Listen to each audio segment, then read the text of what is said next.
Nagbabalik po ang season opener po ng talk show that talks about controversies, issues, and lifestyle. Ito po ang Let's Talk together with Attorney Ever Molina. Attorney, follow up ko lang doon sa tobacco. You said nga, because of that health, doon nga mapupunta at para rin. At the same time, ang purpose talaga nun is para ma-minimize ang smokers dito sa ating bansa. So you meaning to say na tipong safe naman ang farmers when it comes sa sin taxes na pinag-uusapan? Tipo bang, alam ko mabaapekto ng konti, pero mas malaki yung makukuha nila in return. Am I correct? Yes, definitely they will be affected, but there's also a safety net in that sin tax measure, so that part of the incremental proceeds of the tax would be brought back to the farmers. Yeah. At siguro lang, naalala ko yun may sinabi pa nga si NTI Administrator na sana sa mga farmers naman natin ay wag to, kasi di ba yung mga trade, kasi may ano kayo na traders, di ba, may talagang may inassign kayo na itong traders na dapat dalhan ng tobacco yung products ng mga farmers, at wag masyado doon sa mga cowboy na sinasabi, kasi nga mas at least safe sila doon dahil nga yung presyo mas mataas nila maibenta doon sa trader kaysa doon sa cowboy. Parang cowboy ba yung tawag doon? Well, that's the term, sa local term. Ito yung mga na bumibili ng mga tobacco. Yun ang mga pupuntas parang bahay-bahay, parang gano'n? Yes. They go directly to the farmers. Minsan kasi hindi rin na carry ng farmers to avoid pa yung mga cost niya sa transportation cost. Minsan itong mga inuunahan na ng mga cowboy. They call sa NTA, we call them field representatives. Pinaganda rin. Sila yung bumibili directly to the pero as far as I know, binibili nila ng mababa lang kasi na presyo. That's why medyo doon nagrereklamo ang mga farmers kasi mababa daw ang bilihan. It's just because dahil sa kanila. Not like kung interest nila doon sa assigned na traders, di ba? Mas maganda ang presyo. May ganon nga, pero although mayroon din mga silang mga parang incentive sa mga farmers minsan para sila yung makabili. Pero ang ano kasi merong may before na nagpla-plant pa yung mga farmers natin, ng mga tobacco farmers, usually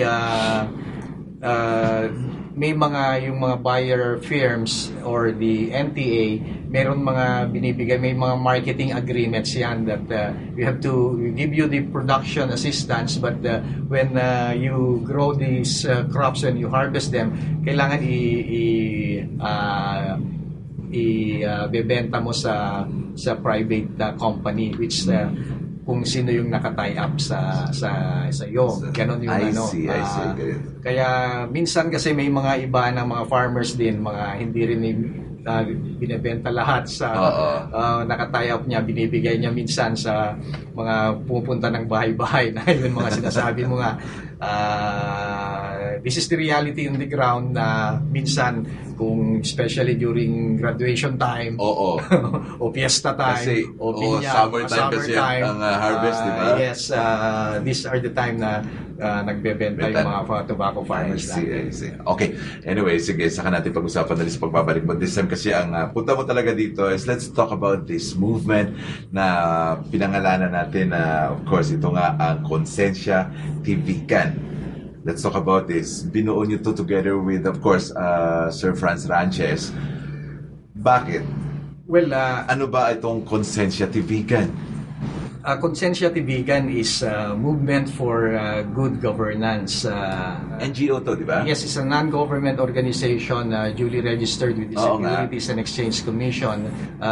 This year, nag-organizational meeting lang kami nung Independence Day, June 12. June 12 din? Yes. Itong this year. Itong year na to? Yeah. Okay. 2012.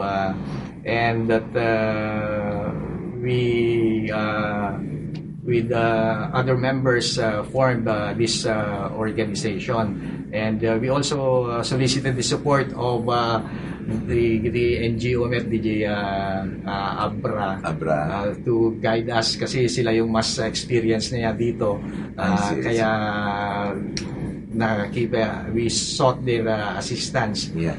Aside from you, and you are the president, and of course, Sir Franz Ranches is anong position? Who are? Sino pa yung ibang miyembro na? Well, the Dr. Lamarca, Ferdinand Lamarca, as the vice president, and we have other members.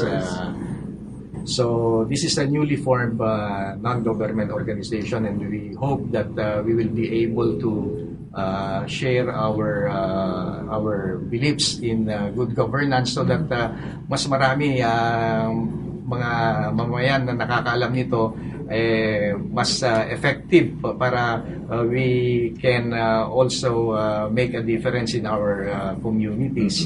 So this is our way of our simple way of contributing something to our community, kahit wala tayo sa posisyon sa local government.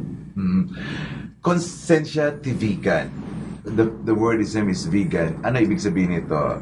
Vegan lang ba to? Para lang sa vegan to? No, it's not. This is a movement for good governance, not necessarily limited dito sa vegan.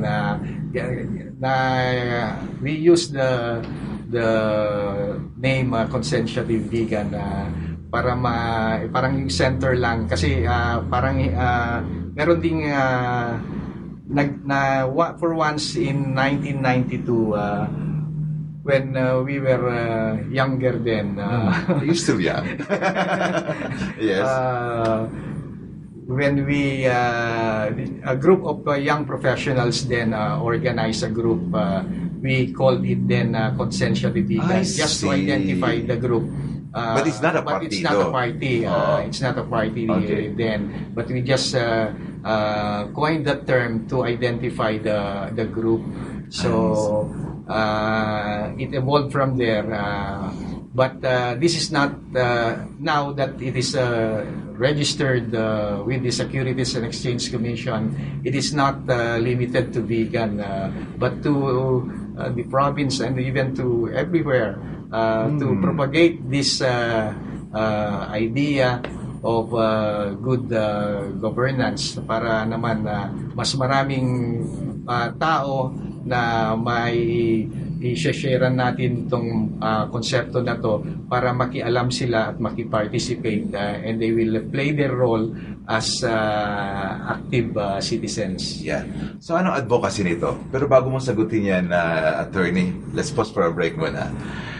Yan po mga kaibigan, pangalawang bahagi, marami pa kami pag-uusapan ni Attorney Ever Molina. Let's talk about ano ba talaga ang advokasya aside sa good governance.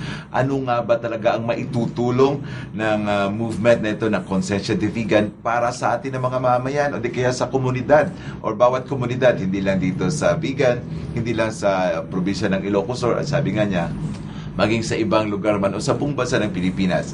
Yan po ating pag-uusapan sa pagbabalik po yan ng Let's Talk.